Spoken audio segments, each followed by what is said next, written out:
Care hospital ICU dialysis centre का फीता काट कर हुआ शुभारंभ। देखिए खबरें आज भी के लिए चंदौली से साकिर अंसारी की रिपोर्ट। शुरू हो जाएगा। मरने के बाद डॉक्टर के प्रति लोगों की जो सोच है वो बदल जाती है और सोच बदलने में देर नहीं लगती।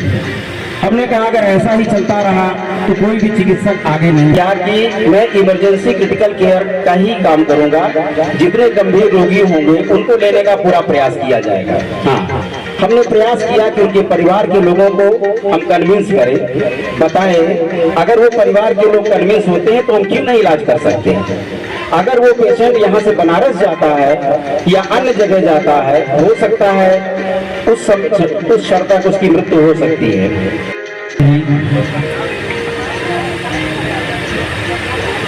हमारे विशिष्ट अतिथि, मेरे मित्र, मेरे बड़े भाई, जिला संयोजक चिकित्सा प्रकोष्ठ भाजपा मैक्सवेल हॉस्पिटल के director doctor K. N.. Pandey ji,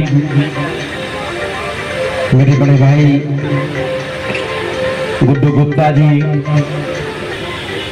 हमारे बड़े भाई और हमारे नीमा के प्रदेश प्रवक्ता डॉक्टर ओ.पी. सिंह जी, पंडित दीनदयाल नगर उपाध्याय जनपद चंदौली के वरिष्ठ समाज सेवी श्रीमान सतीश जिंदल जी, और मैं doctor A K. Singh, director Ayush health care, Pandit Deendayal Upadhyay Nagar. Sir आज क्या प्रोग्राम था?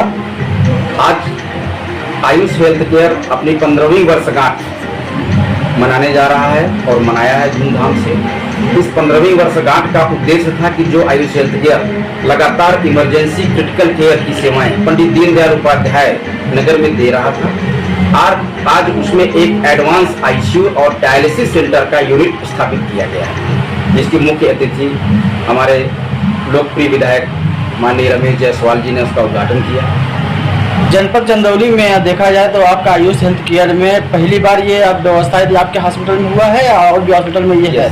आयुष हेल्थ केयर जनपद चंदौली में प्रथम हॉस्पिटल है जिसने डायलिसिस यूनिट की स्थापना 24 आवर सेवा देने के लिए की है, और अभी तक डायलिसिस यूनिट की स्थापना कहीं पर नहीं थी। ज़्यादातर लोग इमरजेंसी पड़ने पर डायलिसिस के लिए बनारस रेफर कर दिए जाते थे। इस वजह से सबसे बड़ी समस्या आती थी कि अगर इमरजेंसी क्रिटिकल केयर की सेवाएं मिल रही हैं तो वो पेशेंट बहुत ही सीरियस है और उस सीरियस कंडीशन में उसको बनारस ले जाना बड़ा ही दुर्लभ था। इस वजह से हमने ये निश्चित किया कि एक डायलिसिस यूनिट यहाँ पर होना चाहिए, जिससे गंभीर बीमारी को हम लोग त्वरित तरीके से उसको कंट्रोल भी कर सकें। 15 साल से लगभग आपके हॉस्पिटल में इलाज चल रहे हैं, तो आगे भी सोचा है कुछ बढ़ाने के लिए कि क्या हमारे हॉस्पिटल में व्यवस्था अच्छी हो सकती है? हमने सतत प्रयास किया है।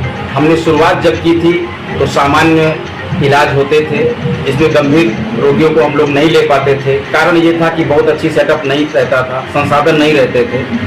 उसकी वजह से पेशेंट को इमरजेंसी पड़ने पर हम लोगों को रेफर करना पड़ता था। जैसे कि देखा जाए कि अगर डिफिकल्ट अगर केस है तो आप उसमें उस समय मरीज को लेते हैं या डिस्चार्ज को बाहर करते हैं? बिल्कुल गंभीर पेशेंट, अगर किसी को हार्ट अटैक भी आया, अभी हमने 4 दिन पहले ही एक गंभीर हार्ट अटैक हुआ था।